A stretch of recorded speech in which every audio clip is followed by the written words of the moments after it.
3 people are dead following 2 fires in the last year, with responses led by the Goose Creek Rural Fire Department. These tragedies now prompting questions about emergency protocol and why the city's main fire department wasn't initially called to either scene. Internal emails, conversations, and interviews show mounting frustration with city leadership and fire personnel who question if miscommunication, politics, and errors are getting in the way of saving human lives. Live 5's investigative reporter Emily Johnson started asking tough questions about fire response protocols in Goose Creek more than a year ago. And tonight she takes you inside the blame game playing out behind the scenes. 3 lives lost in Goose Creek fires within a year. And the first responding fire department on both calls is a majority part-time volunteer-based rural department that did not initially call the larger full-time city fire department for help. We just have to do everything we can to help people, to protect people and property. Frankly, in those particular cases, that was not done. That we didn't do everything we could. We were faced with a situation. We made a decision. I made a decision. And I stand behind that decision. It was the early hours of May 20th, 2024, when crews with Goose Creek Rural Fire Department were dispatched to a townhouse fire on Pine Shadow Drive. Rural acted as the lead agency on the scene, alongside 4 other fire departments that assisted. Quickly after arriving at the scene, the Rural Department advised heavy fire from the first floor of a townhome and noted people possibly trapped inside the building. Next-door neighbor Diego Nunez Cortez called 911. The fire just went spreading through the house, spreading through the apartment. It was crazy. An attack on the fire began a little after 2 o'clock in the morning. 27 minutes later, the first victim was found and removed from the townhouse. The second victim was found at 3:33 a.m., an hour and 33 minutes after the Rural Department first arrived on the scene. Kenya Castro and Milton Ordonez both died from the fire. And saying that I saw them a couple days ago as well. I was talking with them, and now they're dead. And it's just like, it hits me like that in my head, like, wow, life just goes fast like that. The city of Goose Creek's fire department was never called to the scene, despite being 3 miles away from the fire. Goose Creek Rural Fire Department's chief, Robert Maybaugh, and the city of Goose Creek's mayor, Greg Habib, each sat down with Live 5 Investigates to share their own side of the constant miscommunication. The situation was brought under control with the resources that we had on scene, so there was no need for additional resources. I'm not arrogant enough to say that we would have saved, the people in those situations. But what I do know is we were ready, willing, able, and in a position to respond in a very forceful manner. And the deadly 2024 fire was not the only time that lives were lost. History repeated itself almost exactly a year later. It was on May 27, 2025, when the Goose Creek Rural Fire Department was dispatched to a fire here on Catherine Drive shortly after midnight. Rural arrived first to the scene around 12:14 in the morning. 7 minutes later, crews began a fire attack attempting to enter the home. 69-year-old John Skinner was removed from the fire at 12:31 and pronounced dead. Rural was the lead agency at the scene, calling several other departments to assist with the house fire. But it was not until a second alarm was requested at 12:28 when the city's fire department was called. The fire was less than a mile away from the city's fire department's headquarters.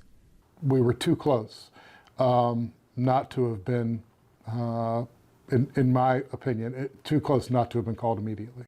Through a Freedom of Information request, we received emails showing officials with the city quickly began discussing why the larger city fire department was not called right away. City of Goose Creek Fire Department's chief, Michael Nixon, voiced his concerns to city officials via email later that day, saying, quote, "My guys are pretty upset.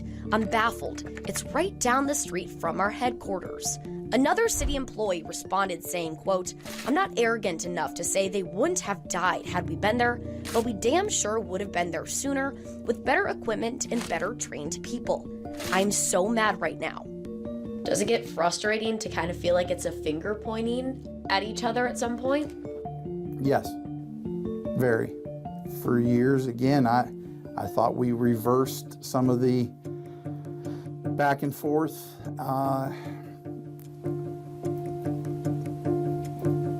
But I guess we hadn't. We being the collective body of fire service in this area, we didn't do everything we could. And so that is frustrating. To understand what's happening in Goose Creek, it's important to know the difference between automatic and mutual aid agreements. With automatic aid, a fire department responds to an emergency even if it's outside of their coverage area. But mutual aid is different. A department only responds if they are called to an emergency. The rural department says that they did not call the city at all in the 2024 fire and not until the second alarm in 2025 because Goose Creek terminated their automatic aid agreement in a letter on March 27, 2024. But the letter stated the automatic aid agreement would still be in effect for 90 days, which would have been at the time of the deadly 2024 fire. The decision was made we weren't going to wait until that agreement had that time span had elapsed. After the automatic aid agreement was terminated, Goose Creek proposed a new mutual aid agreement with all Berkeley County fire departments in March of last year.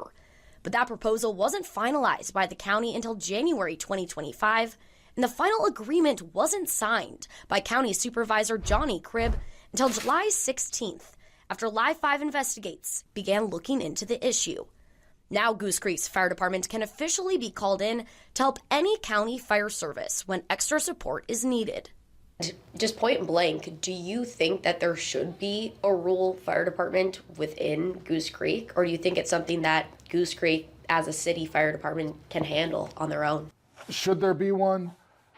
I think it's difficult to provide fire service in highly urbanized areas at the level of funding that some of those departments are getting. Our goal is to make sure that we're providing the best possible service that we can, and we believe that we do that. Supervisor Johnny Cribb confirmed a Berkeley County-wide fire initiative is currently in the works. 26 fire departments have been consolidated down to 9 within recent years. Cribb says the county hopes to work with the remaining 9 departments to consolidate down to 1 without disrespecting the value volunteer fire departments bring to the table. The South Carolina Law Enforcement Division was requested to investigate both deadly fires, the most recent of which is still active. But SLED's closing documentation into the 2024 townhouse fire on Pine Shadow Drive stated the cause of fire as undetermined. Fire response and dispatch records were not a subject of SLED's investigation. To view very detailed timelines on both of these fires and the complicated communications between each of the fire departments and county, view this story on our website, live5news.com. For Live 5 Investigates, I'm Emily Johnson.